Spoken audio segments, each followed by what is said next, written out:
दिव्य अनुभूतियां प्रारंभ हो जाती हैं जिन पर तुम विश्वास ही नहीं कर सकते। सबसे पहले किसी से संबंध नहीं होना चाहिए। ऐसे तो बहुत से अनुभव होते थे, पर वो जो एक अनुभव हमें शेनपुर में हुआ, बड़ा दिव्य अनुभव।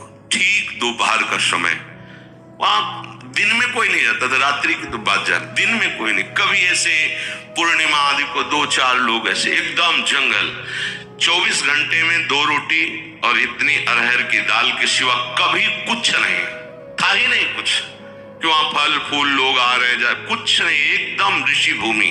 अभी है, तपोभूमि है वो। बस वो 2 बजे दिन में बोल, तो दोपहर में ऐसे कोई नींद का तो शायद सवाल ही नहीं कि नींद में थे, ऐसे नहीं।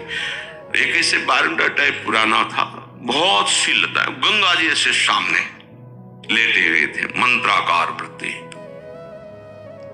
ऐसी दिव्य सुगंध आई जो आज तक हमने कहीं वो सुगंध बाह्य में नहीं देखी।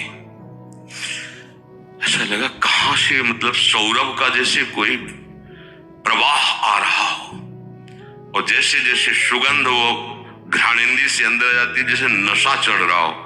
थोड़ी देर में जड़ता शरीर में आ गई, हिल नहीं सकते, एकदम जड़ शरीर, एकदम आंख खुली हुई है, पूरी चेतना है, ऐसे भी नहीं कर सकते, बिल्कुल सीधे लेटे हुए।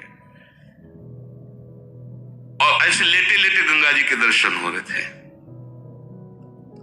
एकदम आधा शरीर ऊपर का, ऐसे जैसे किसी ने उठा के बैठा, और देखा गंगा की धारा से एक श्वेत वस्त्रधारी, दिन है, खुली आंख है, कोई स्वप्न नहीं, कोई तंद्रा नहीं, श्वेत वस्त्र धारण के, श्वेत जटाएं ऐसी, और वो ऐसे चले आ रहे हैं।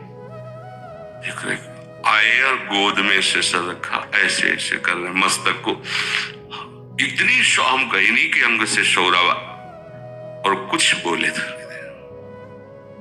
वो जीवन का पहला दिव्य प्रगट में ऐसे, तो स्वप्न में ऐसे, प्रगट में ऐसे ऐसे कुछ कहा, कुछ बोले, इसके बाद सीधे ऐसे, और गंगा, ऐसा अपार आनंद जो बताया नहीं जा सकता। ऐसा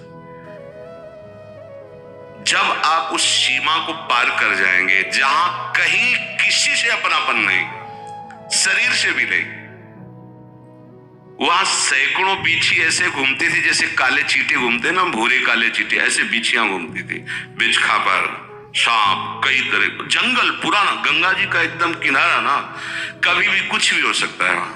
और 2 ही लोग, इधर हम लेटे थे, एक पंजीरी बाबा थे, वो दूर एक उनकी कुटिया थी, उसमें वो लेटे रहते, वृद्ध थे वो, पर बड़े तपस्वी थे, वहां कोई और टिक नहीं सकता था।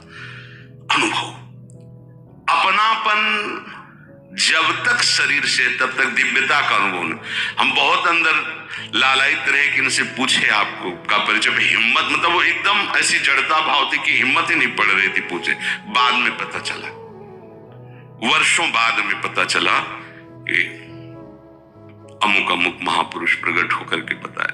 भगवान आकर्षण पैदा करने लगते हैं, भगवान आकर्षण पैदा करने। उसी के बाद फिर भाई जी महाराज राधा बाबा का दर्शन ऑफिस में हुआ, नेत्र के सामने ऑफिस प्रकट है, ऐसे भाई जी करके, ऐसे क्या जानना चाहते हो, ऐसे चश्मा ऐसे कर, और पूज्य राधा बाबा बगल में बैठे हैं।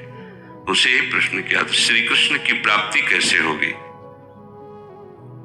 ऐसे देखे और बोले जब श्री कृष्ण बन जाओगे तो श्री कृष्ण की प्राप्ति हो जाएगी। उस समय सही समझ में नहीं आ रहा था, और उन्हीं की कृपा, जैसे ये कवा प्रभु का, तो बोले मनमयाहा तदात्मिकाहा तन्मयाहा ही में न जान परे कान है कि प्राण है। जब कृष्णमय हो जाओगे तभी कृष्ण का साक्षात्कार होगा।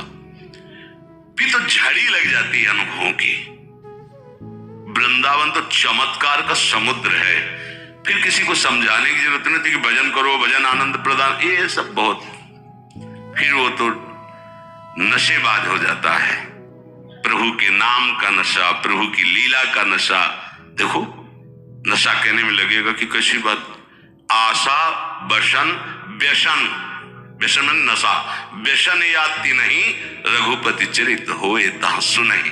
यही आशा है, यही उनका जीवन है और यही उनका नशा है। क्या जहां भगवत चरित्र हो रहे वहां जाकर उनको सुनना या भगवत चरित्र गायन करना।